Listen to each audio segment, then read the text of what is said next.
Halo, halo, halo. Hari ini gue akan mau bahas bagaimana sih cara baca atau metrik dari Facebook Ads. Jadi, metrik itu apa sih? Metrik itu adalah poin-poin yang akan kita gunakan untuk melihat performa dari suatu campaign. Jadi, ketika campaign kita udah dijalanin, kita bisa menggunakan metrik itu setelah campaign itu tayang. Nah, di sini udah kita lihat kan.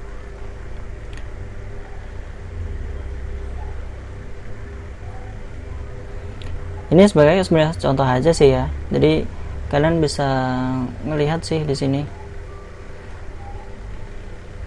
Nanti bisa disesuaikan dengan kebutuhan teman-teman sendiri sih. Misalkan dengan berapa budgetnya berapa, nanti bisa disesuaikan sih.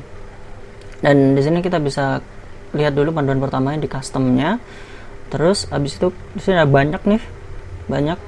Kita kalau mau lihat performanya dari mana, kalian bisa klik di sini nih, misalkan campaign name, berapa page leads yang kita, terus page engagement, post comment. Ketika kita klik, kita masuk di situ dan akan tampil di bagian bar-bar yang ada di sini. Ini ada campaign yang udah dibuat. Terus delivery ini adalah status dia aktif atau inaktif ya, mati itu. Budgetnya seperti ini sih, budget harian berapa gitu, atau maksimum budgetnya seperti apa. Dan ini adalah hasilnya. Misalkan di tujuan awal atau settingan awalnya itu kita ambil engagement atau leads atau conversion, di situ itu beda-beda nanti di sini pakai lead generation atau conversion masih bisa. Kalau kita engagement atau purchase, di sini berubah gitu. Di sini adsetnya kalau mau ngatur di resultnya ini. Terus ini CPR, cost per result. Ini adalah budget berapa yang kita keluar dari total anggaran yang secara keseluruhan. Jadi cara menghitungnya adalah cost per result, CPR-nya dibagi sama hasil yang mendapatkan ini. Jadi artinya adalah untuk mendapatkan leads kita akan mengeluarkan senilai 13.000 ini itu. Kalau reach ini adalah jangkauan, berapa banyak sih jangkauan yang iklan kita lihat. Terus impressionnya ini sendiri adalah iklan yang dilihat oleh audiens. Mungkin audiensnya bisa melihat iklan kita sekali, 2, 3, 4 kali, bahkan lebih juga itu bisa. Ini impressionnya di sini, karena impression di sini banyak, jadi random jadinya gitu. Mungkin satu orang bisa dapat banyak gitu. Kalau amount spend ini banyaknya kita beriklan itu sebanyak apa sih dari durasi yang udah ditentukan gitu. Misalkan kita mau ngelihat nih dari 9 Maret sampai ke berapa minggu terakhir gitu, kita bisa setting di last day-nya ini berapa gitu. Dari duration, date and time-nya itu berapa supaya kita bisa melihat amount spend-nya itu. Dari rupiah kita bisa ke monitor. Kalau CTR-nya ini adalah presentasi iklan kita diklik. Kalau iklan kita diklik berapa persen, nanti kita bergantung di sini gitu. Dan di sini CTR yang paling baik sebenarnya adalah 1% gitu. Terus bagaimana kalau belum 1%? Ya kita harus perbaiki kreatif konten kita gitu. Misalkan iklan testing kita masih di bawah 1%, ya kita perbaiki konten kreatif kita supaya menjadi 1%. Standar aman untuk mendapatkan CTR. Terus habis itu link clicks.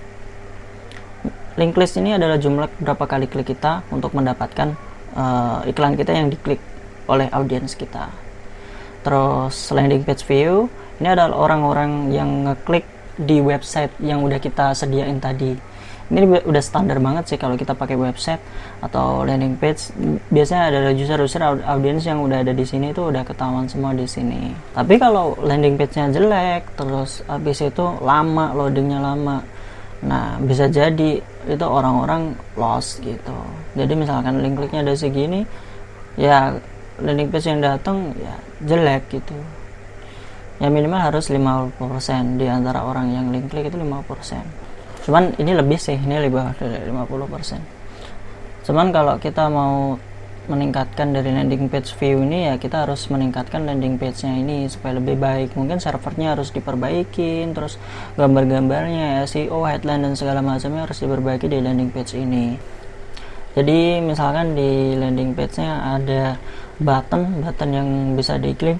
Nah, orang-orang yang mengklik itu ada di sini, di leads ini, di leads di landing page-nya itu di sini. Jadi orang-orang yang klik button di landing page atau website yang udah kita tanam akan ke detect di sini. Jadi misalkan contoh landing page view-nya ini 176, yang ngeklik buttonnya itu ada 76 gitu. Jadi hitungannya adalah minimalnya itu ya 10 sampai 20%. Ini kalau 76 lebih dari setengahnya ya. Ini udah termasuk bagus. Nanti kalau kita ada masalah di leads ini berarti landing page-nya bermasalah gitu. Contoh misalkan 200 orang ini cuma di bawah 10%. Ini berarti penawaran kita kurang menarik, copywriting-nya atau kontennya seperti tadi gitu. Nah, di sini adalah purchase dan ROAS. Dan purchase ini jika semua pembayaran atau pemasaran di website itu kita bisa track di event atau di sini. Misalkan orang yang membayar di website kita, dia akan ketahuan di sini, di purchase-nya di sini gitu. Kan jika terjadi satu penjualan di purchase di website kita, dia akan ketahuan. Cuman kalau kita testing landing page-nya hanya button atau WhatsApp, ya kita masuknya di sini di leads gitu. Penjualan tidak terjadi atau purchase-nya tidak terjadi.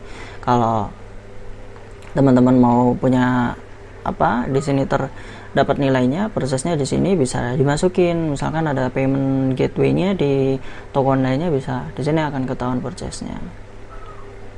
Jadi misalkan purchase-nya kita mendapatkan 1 juta, misalkan kita pengeluaran 1 juta terus purchase atau pendapatan kita 4 juta, berarti ROAS-nya 4 kali gitu.